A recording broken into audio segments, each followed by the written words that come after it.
Afin de tirer la sonnette d'alarme sur les effets des maladies chroniques au sein des communautés francophones ontariennes, le Centre de santé communautaire Taïbou a organisé la projection publique d'un documentaire autour des témoignages de personnes affectées. Suivons leurs histoires.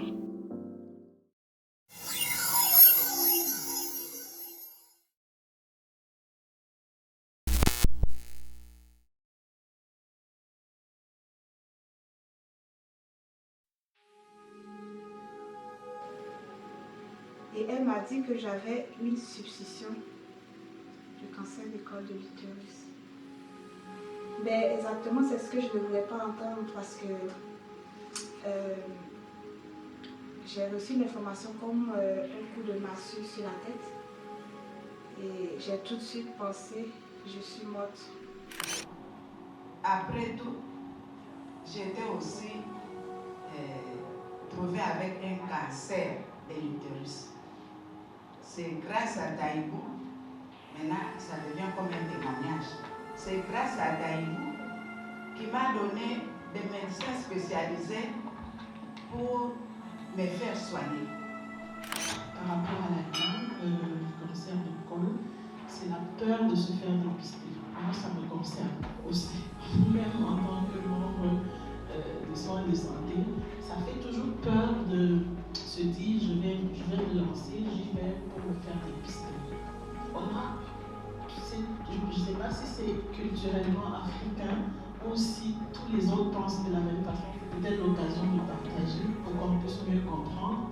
Mais on a toujours l'impression que prendre les devants vers un dépistage pour quelque chose qu'on ne ressent pas, c'est comme une malédiction. C'est comme si on sentirait la maladie sur soi-même, alors que non. Alors que le cas, par exemple, du cancer du col, plus tôt on se fait dépister, mieux on se fait soigner et on n'aura même pas de séquelles.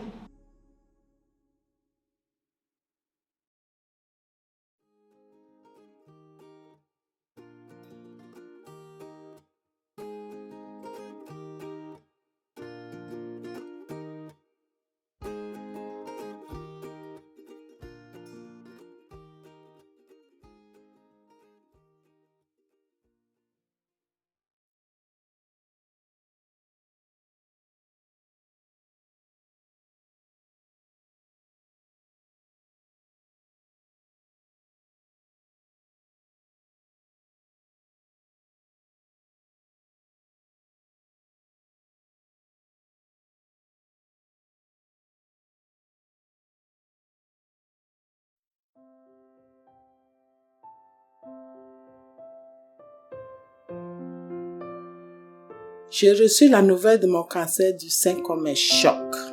Le ciel me tombait sur la tête. Moi, j'avais l'habitude de faire mes visites chez mon médecin aux 6 mois. Parfois, elle me palpait les seins. Je trouvais ma gynécologue un petit peu... Je trouvais ça gênant, mais bon.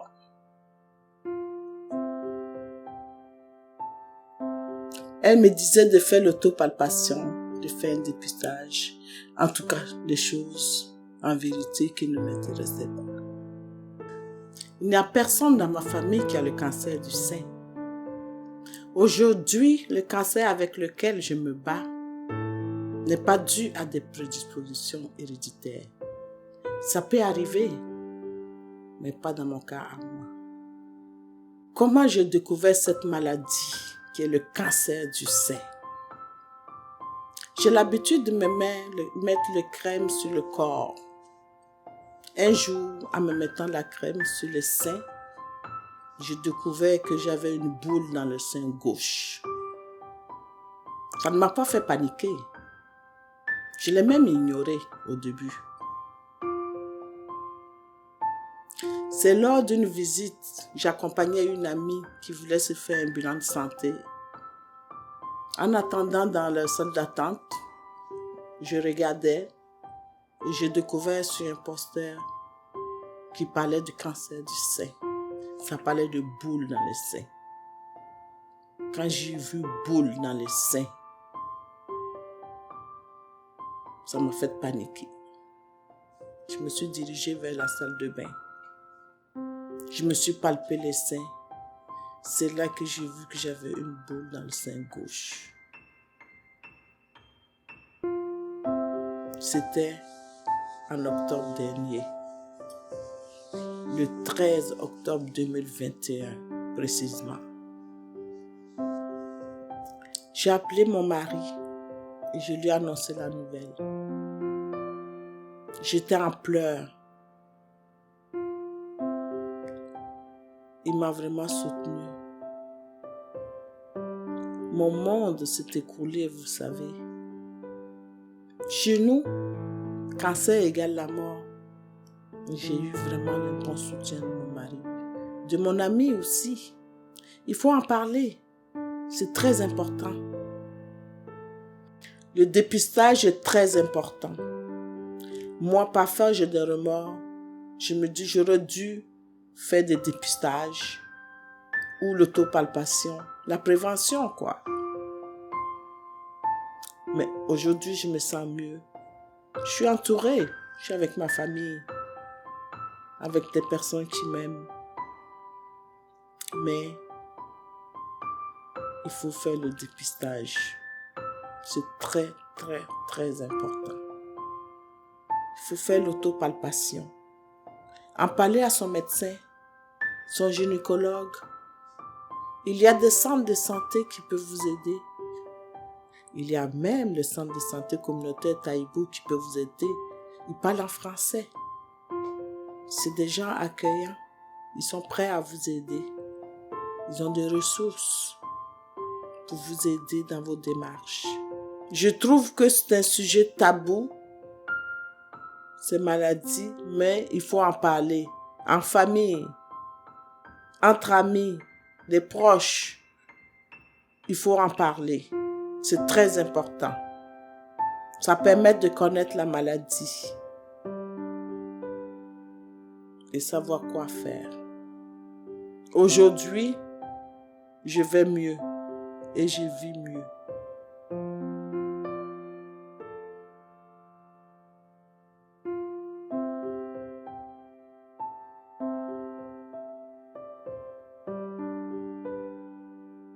Alors, ici, je voudrais vraiment avoir une pensée spéciale pour Olga Lambert, qui était une pionnière de la communauté francophone. Ici en Ontario, elle a été conseillère scolaire, elle a fait tellement de choses dans les organismes communautaires et même au niveau du gouvernement, qui a été malade pendant 17 ans de cancer. Elle a combattu 8 cancers dans sa vie. Elle est décédée, le dernier qui a eu raison d'elle, elle est décédée il y a 2 mois de cela. Mais elle a laissé à la communauté un legs extraordinaire en termes de vitalité, en termes d'expérience, en termes de joie de vivre malgré la maladie. D'ailleurs, il y a une école à Durham qui est dédiée carrément, une salle communautaire dédiée à Olga Lambert. Elle était d'origine béninoise, elle a fait un travail extraordinaire malgré sa maladie et même dans sa maladie. Je trouve que ça, c'est des modèles qui peuvent inspirer dans la communauté et qu'on sente que même avec la maladie, nous pouvons continuer à vivre et continuer à donner la vie aux autres. Moi, je voulais juste savoir ce qui se passe avec les diagnostics, parce que là, chaque année ou chaque 2 ans, tu vas par exemple faire le test sur le cancer du sein, ou bien le pap test, mais tu n'as jamais rien, tu as des douleurs, on te dit tu n'as jamais rien, et à chaque fois les tests ils sortent 0. Et maintenant, un beau matin, tu vas et on te dit que tu as le cancer, et même le cancer très avancé. Donc vraiment, ça, j'aimerais comprendre qu'est-ce qui se passe, comment se font le dépistage, les analyses, comment se font les lectures, parce qu'on n'arrive pas à comprendre qu'à chaque fois, on fait les tests et il n'y a jamais rien. Tu dis que tu as mal, on fait les tests, on dit que tu n'as rien. Donc vraiment, si on peut voir dans quelle mesure arranger ces choses-là, parce que à chaque fois, c'est des problèmes. Et là, tout récemment, j'ai une amie à moi qui... Elle est là il y a très longtemps. Chaque année, elle va faire ses tests. Et maintenant, voilà, pouf, on lui a annoncé la douloureuse qu'elle a, le cancer du sein. Et vraiment à un stade très avancé. Et là, c'est vraiment le choc dans sa famille. Parce qu'elle a des tout petits enfants. Et ça, vraiment, ça l'a beaucoup déprimée. Elle a même laissé le travail. Donc, vraiment, c'est ça que je voulais savoir. Comment ça marche, cette affaire de diagnostic. Donc, parallèlement aussi, je remercie Taïbou pour tous les efforts qu'ils sont en train de faire dans la communauté. Que Dieu continue à les assister pour tout ce qu'ils font pour nous. Merci beaucoup. Dans mon pays, j'étais médecin cancérologue. Donc, je me sens directement concernée par ce documentaire et combien je reconnais les émotions et tout ce dont a parlé ces patients-là. Dans ma thèse d'état, de doctorat en médecine, je l'ai faite avec une médecin cancérologue à Paris, à l'hôpital Saint-Louis. Et parmi les causes d'apparition de cancer et de récidive de cancer, c'était les déménagements. Le changement d'environnement est un des facteurs qui peuvent provoquer le cancer. Donc malheureusement, la population immigrante est très susceptible de subir ou de vivre, d'avoir un cancer. D'où l'intérêt d'être très, très attentif à ce point-là, sans parler du paquet d'émotions que vivent les immigrants par rapport au stress, à la peur, la ségrégation, etc. Un paquet d'émotions négatives qui vient s'ajouter pour la rendre encore plus susceptible d'avoir un cancer. Le cancer du col, cette patiente qui a parlé m'a vraiment touchée énormément. Mais il faudrait savoir que pour qu'une dysplasie se transforme en cancer, ça prend à peu près 10 ans. Donc, si on fait un dépistage à temps, on peut sauver beaucoup de femmes. Le cancer de la prostate aussi prend beaucoup de temps pour se développer en cancer. Donc, si on fait un dépistage à temps, on peut sauver beaucoup de personnes. Avec les points que j'ai cités avant, donc on peut dire que la sensibilisation et le dépistage sont deux points très très importants, surtout pour la population immigrante. Moi, ce que je suggère, malheureusement j'ai entendu la patiente qui était en train de galérer, elle était en détresse pour chercher un rendez-vous chez un médecin gynécologue, alors qu'elle avait mal. Je suggère qu'on crée une cellule de sensibilisation, d'écoute et d'orientation pour notre communauté. Mon Dieu, combien c'est dur de vivre cette nouvelle qui nous tombe comme une massue sur la tête. J'ai moi-même vécu cette émotion. J'ai perdu ma mère d'un cancer du sein. Le jour où j'ai eu son scanner entre les mains, étant médecin cancérologue, je savais ce qu'elle avait, toutes ces métastases. C'est mon métier et je n'ai pas pu me retenir. J'étais en train de courir dans la rue, en train de pleurer comme une folle, parce que ça m'est tombé comme une massue. Qu'en est-il du patient lui-même? Donc, je peux vous dire que ce sont des émotions très, très, très fortes, très difficiles à gérer, même si on est bien entouré. Alors, ça, c'est pour les patients que j'ai traité, des centaines de patients qui vivaient dans leur environnement. Qu'en est-il d'une communauté qui est immigrante? Il y a des gens qui sont seuls, donc ils sont obligés de gérer tout ça. Ma proposition, c'est de créer une cellule faite de spécialistes qui puissent être le premier relais d'intervention par rapport à ces gens-là. Et qu'on peut sauver aussi les patients, parce que le cancer du col et de la prostate sont longs à se développer, donc on peut sauver beaucoup de gens encore. Voilà, merci. Je travaille à Oasis Centre des femmes, qui est l'un, en tout cas, des centres qui offrent des services aux femmes et francophones, ici à Toronto, dans un milieu majoritairement anglophone. Et c'est toujours un plaisir pour moi de participer aux séances de discussion chez Taibou.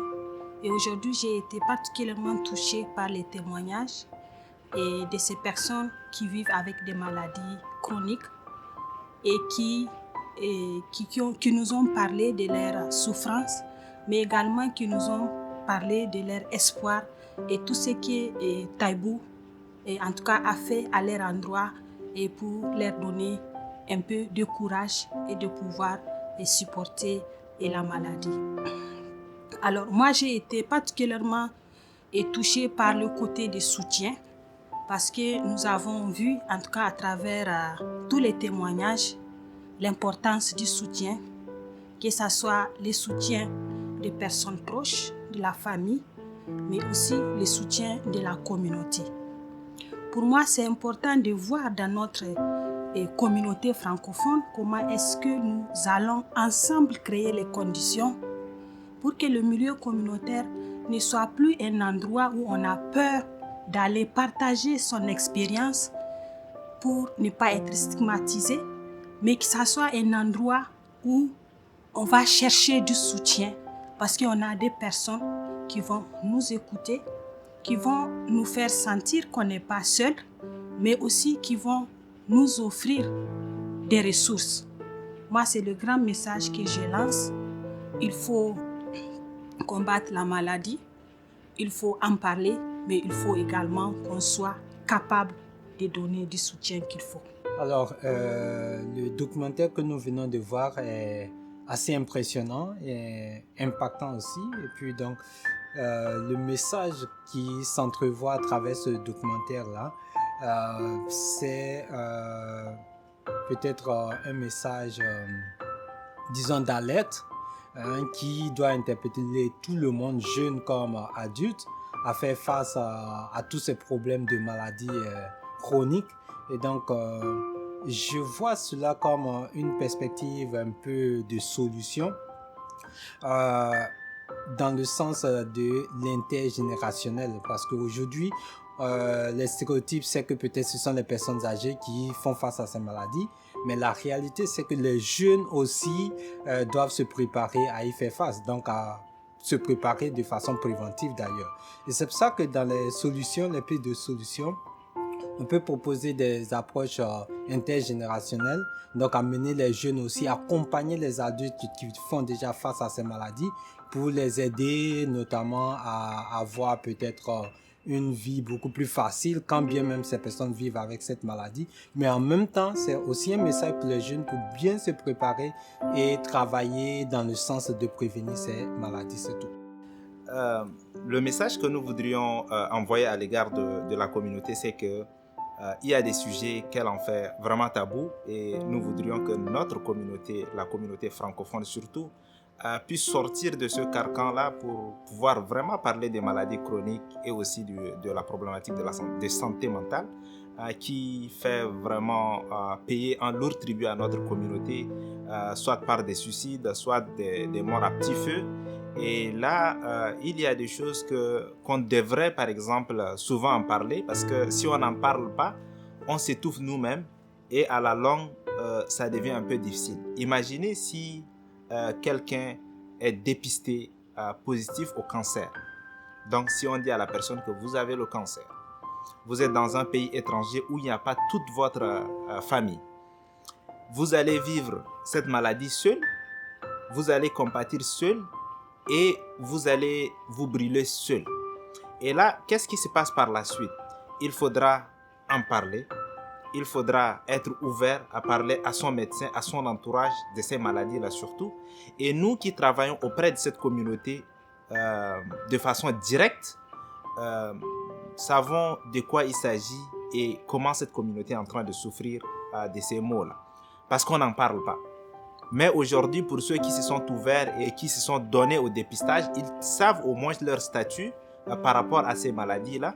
Et ça leur permet quand même de prendre des mesures au cas où ils ne sont pas malades, de prendre des mesures pour éviter cette maladie. Et au cas où ils sont malades, au moins ils ont le temps, comme on appelle, d'éviter les conséquences fâcheuses.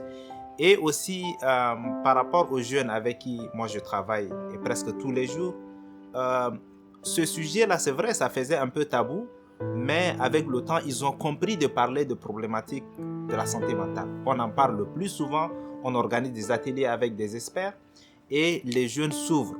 Et ils posent des questions même en dehors des ateliers, en dehors des activités. Et quand ils viennent nous voir pour des choses confidentielles, ils nous en parlent.